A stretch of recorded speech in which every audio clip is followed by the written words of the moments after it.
大家好啊！今日係2026年6月22號，我係 Anna， 去咗青衣食42蚊泰式下午茶，另加22蚊泰式酸辣鳳爪。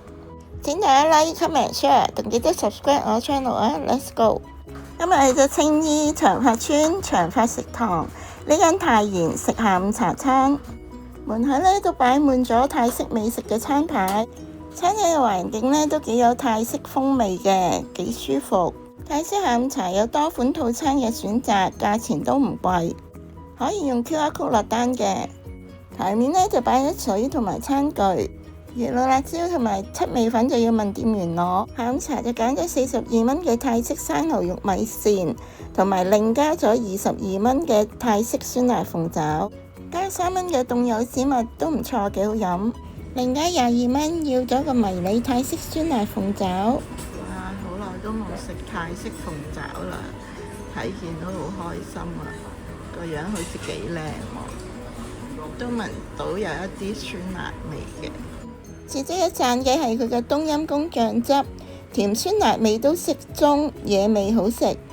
到冇骨鳳爪好爽口，青木瓜沙律都好爽脆。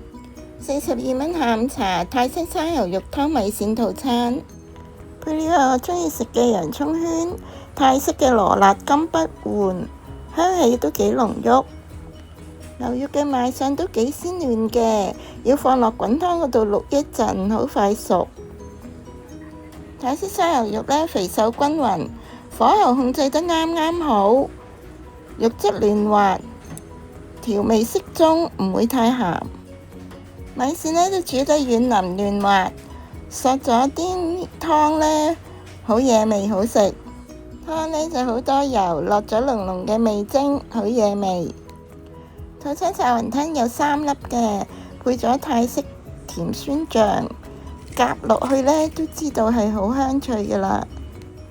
雲吞呢炸得比較過火，外皮都好香脆。問咗師傅，雲吞呢餡料係蝦膠加肥豬肉，調味調得啱啱好，軟腍好食。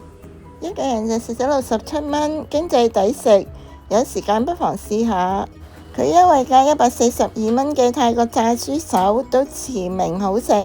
以下係有泰北燒雞、各式泰式美食、粉麵套餐嘅 menu 供大家作為參考嘅。今日分享係咁多啦，多謝大家收睇，我哋下條片再見啦，拜拜。